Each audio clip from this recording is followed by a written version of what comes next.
Nos sujets de ce soir, il y a la côte, il y a la Guinée d'abord, où il y a une interdiction de manifestation. Apparemment, je me suis mélangé dans les sujets.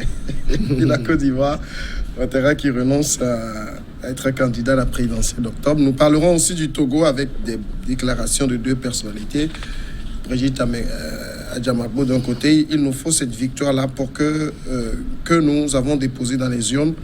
Et de l'autre, Charles Kondi Agba, qui dit qu'après ce mandat, il va seulement faire un autre, puis il va partir. On va voir tout cela dans les détails autour du plateau. Credo Tété, de Le Médium. Bonsoir, Credo. Bonsoir, Samuel. Adam Adjono, Vision d'Afrique. Bonsoir, Adam. Bonsoir, Samuel. Bonsoir, téléspectateurs et téléspectatrices. Nous attendons incessamment l'arrivée de Jean-Luc Assiakole, qui va nous rejoindre sur ce plateau. Nous commençons donc avec la Guinée. Voilà, c'est bien la Guinée. Les autorités guinéennes ont décidé mercredi d'interdire des manifestations contre le président Alpha Condé, manifestations prévues jeudi par l'opposition qui a appelé à maintenir la protestation. La situation est tendue en Guinée quelques jours après le report par son chef d'État d'un référendum constitutionnel controversé des élections législatives qui devraient se tenir le 1er mars. La marche prévue est interdite, a écrit Seydouba Sako, maire d'une commune de Conakry, dans une note adressée au Front national pour la défense de la Constitution, un collectif de partis et d'organisations de la société civile, au moment, Adam Adjono, où les élections sont reportées. L'interdiction de manifestation vise quoi exactement? En fait, c'est une interdiction rationnelle dans la mesure où vous aurez dû constater qu'après les mots d'ordre successifs que ce mouvement-là a lancé, ils ont été écoutés quelque part, on peut le dire ainsi, parce qu'il y a eu la CEDEAO entre-temps qui s'est désolidarisée un peu de la démarche d'Alpha Condé. Il a été précédé par l'OIF, etc. Donc je pense que lorsque nous sommes dans un environnement de négociation, parce que cela a fait rebrousser chemin un peu à Alpha Condé qui était dans sa ligne droite, qui a du moins reporté les élections. C'est vrai qu'il les a fixées après 2 semaines, selon ses dires. Mais je pense que nous sommes dans une période de négociation par rapport à cela. Je pense que les entités prenantes de cette crise-là devaient quand même temporiser et pouvoir voir ce que la résultante quand même de ces négociations, que de pouvoir entremêler encore les pas. Vous savez, la Guinée a habitué un peu l'opinion nationale comme internationale à des manifestations assez houleuses, où souvent c'est suivi des morts d'hommes et c'est comme ça. Je pense que c'est tout à fait normal qu'on puisse quand même interdire cette marche, à voir ce que les négociations vont donner, parce qu'il y a la CEDEAO qui s'est entremêlée et qui a voulu quand même que les fichiers, etc. soient, et puis un certain nombre de choses soient améliorées avant même la poursuite. Donc je ne crois pas qu'il serait quand même bon qu'on puisse quand même, pendant que ces négociations sont entamées, qu'on puisse quand même aller encore à des manifestations. Donc moi j'estime que c'est une manifestation, l'interdiction est rationnelle et que je pense que ces mouvements devaient quand même entendre raison et donner la chance aux négociations de pouvoir donc aboutir.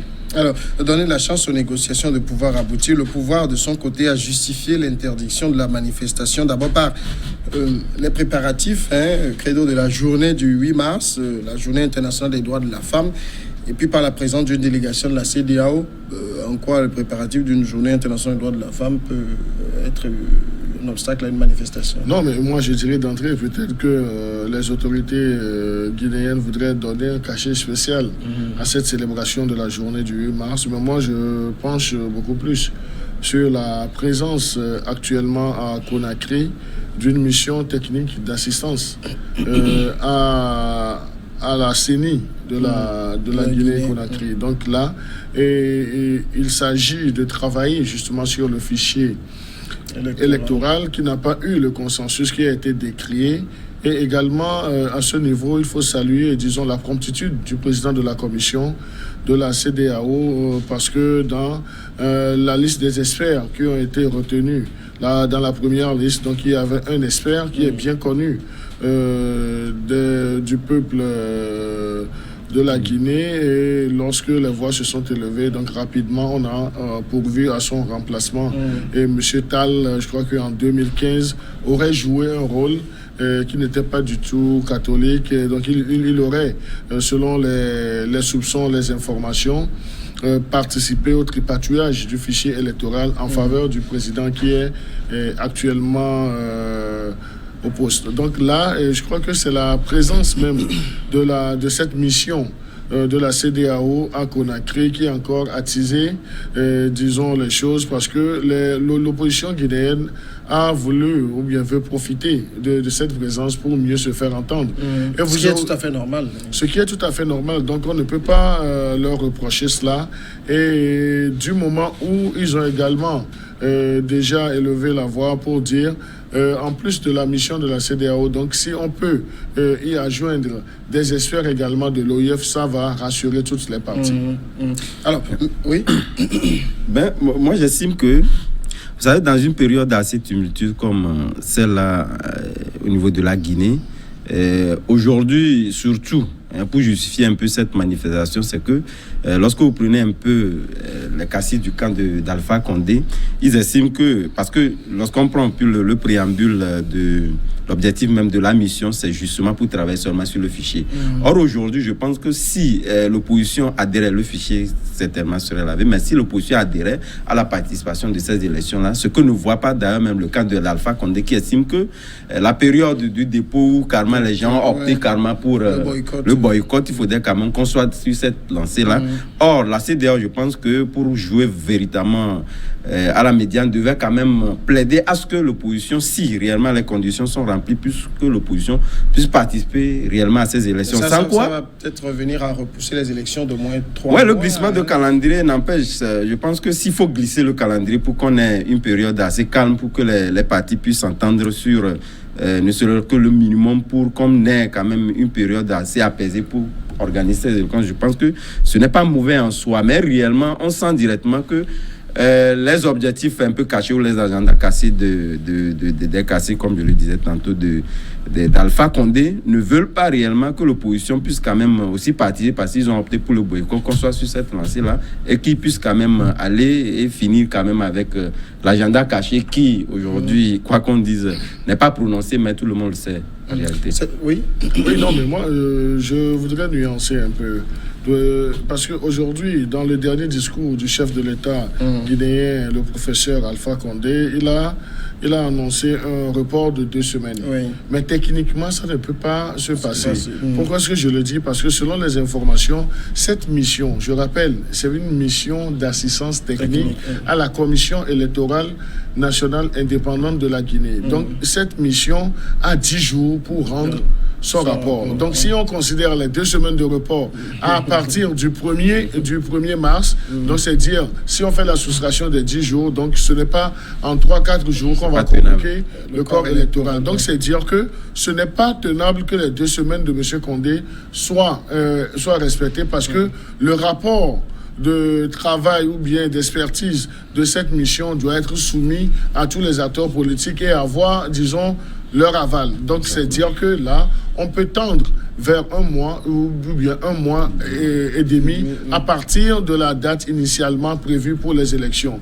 Mais il va sans dire également que ce sont les autorités guinéennes qui doivent, au vu du dépôt et puis de l'appréciation de ce rapport, de cette mission d'assistance technique de la CEDEAO, fixer de nouvelles dates. Mais nous ne devons pas perdre de vue que M. Condé a cette envie d'aller rapidement à ces élections législatives et que le peuple guinéen puisse se prononcer également par ce référendum. D'aller rapidement, mais d'aller vaille que vaille. Non, moi je dis d'aller rapidement, mais vaille que vaille aussi, ça peut tenir la route jusqu'à ce que du moment où le gars même a prêté le flanc. Je crois que l'erreur même de M. Condé à un certain moment, c'est sa rigidité, parce que aller jusqu'à refuser une mission de haut niveau des chefs d'État, de 4 chefs d'État de l'espace CEDEAO, et notamment du président en exercice même de la conférence des chefs d'État. Donc je crois que c'est ça qui n'a pas joué en sa faveur. Et vous aurez remarqué que c'est le refus de recevoir cette mission-là qui a fait agir rapidement la commission de la CEDEAO, qui dépend, dont le président dépend de la conférence des chefs d'État. Donc c'est ce qui a valu l'annulation de la mission d'observation électorale de la CEDEAO. Sinon, la mission devrait aller sur place parce qu'on était au vendredi. Donc la mission devrait rapidement se positionner parce qu'il y avait déjà un début d'observateurs, un groupe d'observateurs à long terme qui était à Conakry. Donc là, c'est la mauvaise posture qui a été adoptée par le président Condé qui a fait que il a eu par après, disons, le maximum de pression. Il était obligé de faire la cour à ses pairs, chefs d'État de la CEDEAO, parce que vous aurez remarqué qu'une fois que la CEDEAO a dit « nous nous retirons », vous avez remarqué que l'Union africaine aussi s'est retirée. Et ça, c'est tout à fait normal parce que c'est la CEDEAO qui est l'entité régionale. Si l'entité régionale dit ne plus participer comme observateur, bien comme accompagnateur dans ce processus, donc l'entité continentale ne peut pas faire le travail à la place. En même temps, Adam, est-ce que l'opposition guinéenne a suffisamment de ressources pour maintenir la pression et éventuellement faire repousser davantage le scrutin pour espérer avoir un certain nombre de concessions de la part du pouvoir? Aujourd'hui, moi, je pense que, au vu du fait que lorsque nous prenons, à part la CEDEAO, qui est un peu le référent, comme le disait tantôt Credo, parce que c'est sous l'accord de la CEDEAO entièrement que toutes les autres institutions internationales, comme sous-régionales, se fondent pour quand même essayer de pouvoir donner leur avis par rapport à la prolongation, bien tout ce qui court. Mais ce qui est important, c'est qu'aujourd'hui, moi, je pense qu'il y a un flou, il y a un flou quand même qu'on ne comprend pas, parce que lorsque on met en place une entité d'organisation des élections, je ne sais pas s'il appartient au président de la République de pouvoir quand même aujourd'hui indiquer les dates à laquelle le processus va tenir. Sinon, si on prend le cas Togolais, je pense que c'est la CENI. C'est la CENI qui a disons l'opportunité, qui fixe la date, et c'est le gouvernement qui valide en Conseil des ministres. Oui, on est d'accord, mais ici, c'est le contraire qu'on est en train de vivre.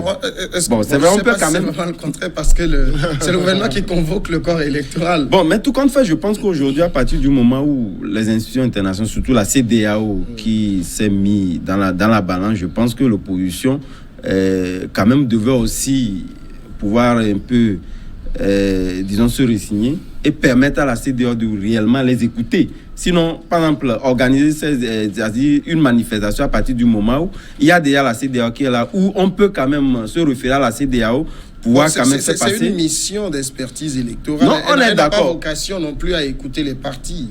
Elle travaille sur le fichier électoral. Oui, mais je pense que si, c'est vrai, il y a une mission technique là, mais à partir du moment où c'est la CEDEAO qui les a quand même convoqués à pouvoir assister la CENI, cette CEDEAO, ça vous a dit qu'elle est ouverte à pouvoir quand même entendre les entités en conflit au niveau de la CEDEAO. Donc par rapport à cela, je pense qu'il peut arriver quand on ait quand même un glissement de calendrier en leur faveur, parce que jusqu'au jour d'aujourd'hui, l'opposition ne sait pas encore, il n'a pas encore dans son agenda l'organisation de ces élections, parce qu'il n'y a pas participé, il n'y a pas déjà... Partons pour la petite pause et on revient dans quelques secondes.